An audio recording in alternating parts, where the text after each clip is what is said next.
First thing I want to say as a San Franciscan is that all of these initiatives that we've been talking about came out of the white collar crime conference that was held in San Francisco. So anyone who's saying San Francisco isn't relevant anymore and that we're in trouble, we're still relevant. We're still cool. So with that framing from my hometown, it was a big day last week when Lisa Monaco had a lot to say. What she said that we were all listening for was that she was talking about going back to the days of the Wild West and putting up wanted posters seeking whistleblowers to come in and help DOJ criminal to provide them with information about serious financial crimes and foreign and domestic corruption. That's a big deal. What do I think is really going on here? I think the DOJ criminal is having FOMO. So we know that the SEC, the CFTC, the IRS, FinCEN with the Treasury Department, and even the Department of Transportation have whistleblower reward programs.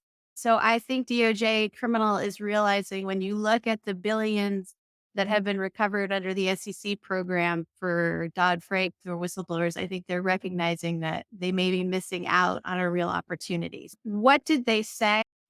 They told us, Lisa said, they are starting a 90-day process where they want to take comments about the idea of inviting whistleblowers to bring them information, as I said earlier, about serious financial crimes and foreign and domestic corruption.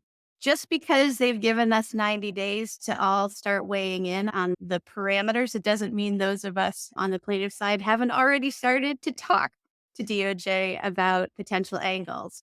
The first thing let's talk about a little bit is eligibility. So, what Lisa has said is that they will be considering rewards to people who voluntarily provide truthful information not already known to DOJ.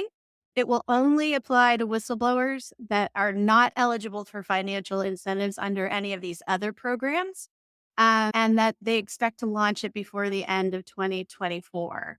I think it'd be helpful to put some meat on the bones since we're talking about how does this fit in, this program fit in a very noisy space where there are lots of other rewards, right? So they're just saying, where does this apply where other programs leave off? And I think that really is, and some of the things Lisa discussed was, for instance, FCPA cases. So the FCPA, the SC has jurisdiction to enforce the FCPA, but really only as to issuers. So I have had lots of whistleblowers bring me potential FCPA cases, but because they're non-issuers, I can't get the SEC to act. And if I can't get the SEC to act, then our clients are not entitled to a reward. And a lot of people won't come forward. It's not just because people are obviously incentivized by the money, but obviously when you put yourself at risk, which you would be doing here under the new DOJ criminal program, because you're talking about corporate crime, the risks to your career can be very high. I would say that those are some areas. Interestingly, domestic corruption. So it's not just foreign bribery of foreign government officials. She signaled that domestic corruption. We've seen that with certain senators from New Jersey and other places that we have domestic corruption, and they would welcome that kind of information.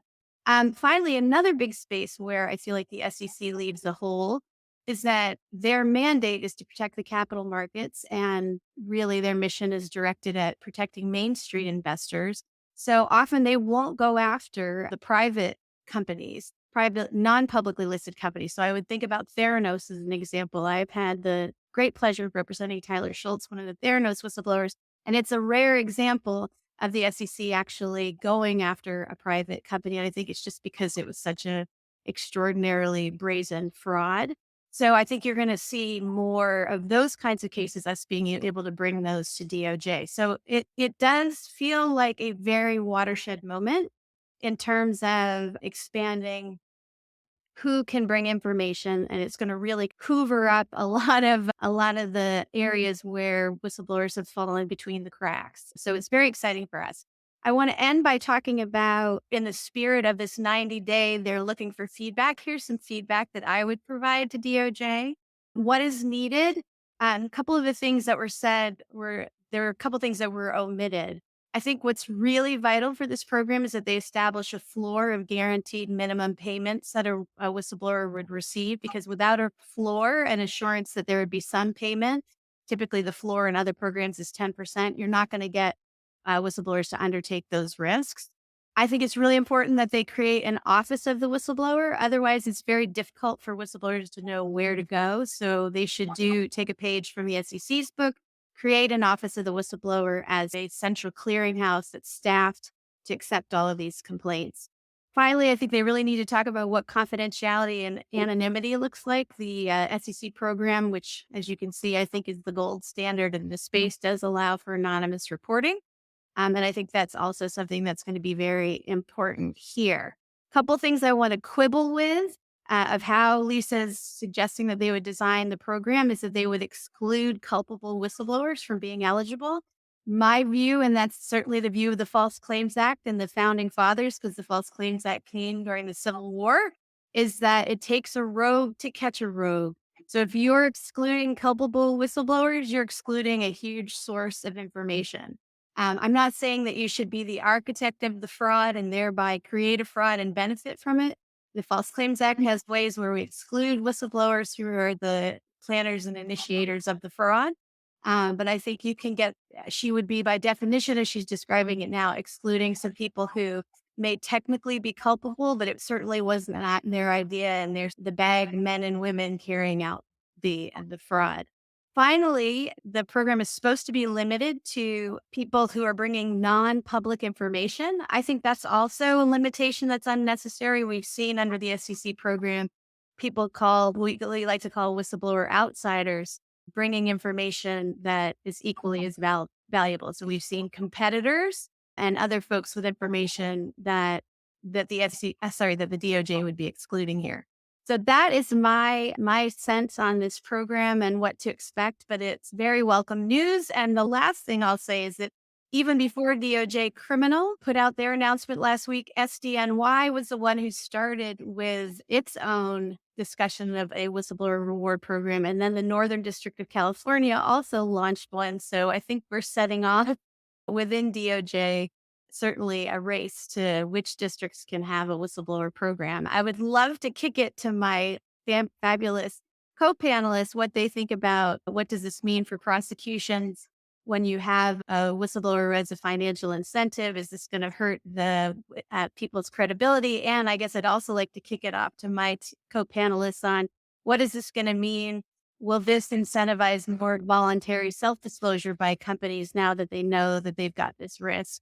Are we going to see more voluntary self-disclosures as a result of the fear that they better come in first before the whistleblower makes the government aware? Matt, I'm going to pitch to you first, then over to Mr. Marks. Actually, so I had a question for you, Mary, more that do you have any insights into or speculation about the circumstances where compliance officers themselves could be the whistleblowers? For example, I know that in the SC, yes, you can if you have first tried to bring the matter forward internally and they took no action. Although, on the other hand, my read of the Anti-Money Laundering Act of 2020 is that no, compliance officers don't need to do that. The AML Act just says if you know of misconduct and you want to report it, you're eligible for an award. And Lisa Monaco, in her speech, basically said to an audience of lawyers, you may encounter misconduct and then you might have an avenue to report it. Like, my take is that, yes, compliance officers probably could be eligible, but what do you think? It's a great question. My views on this are that as we watch these programs come in time, they are evolving.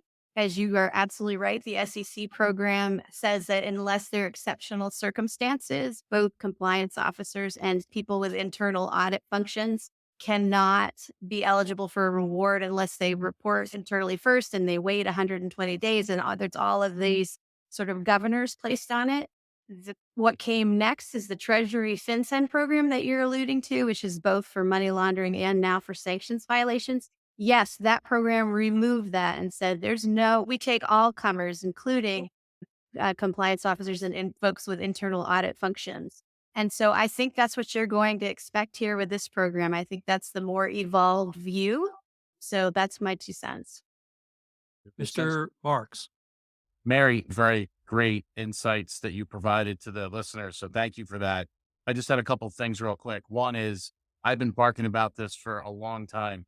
If a compliance officer or chief audit executive resigns, or there's a noisy withdrawal, there should be a noisy withdrawal. It should be an 8K event and everybody should know about it because I think there's got to be some reason behind that.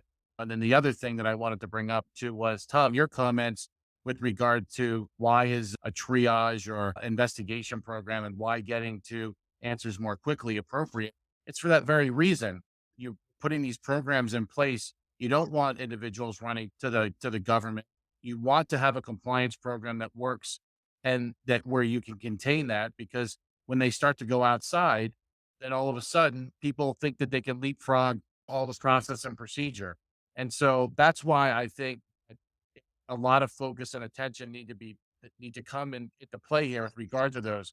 It's interesting. There was a study that I read at the beginning of the week about audit committees and their focus on certain things. And fraud prevention was dissed. Cybersecurity was up there. Enterprise risk management was up there. I think it was the center of audit quality, but fraud detection and prevention was shuffled to the side.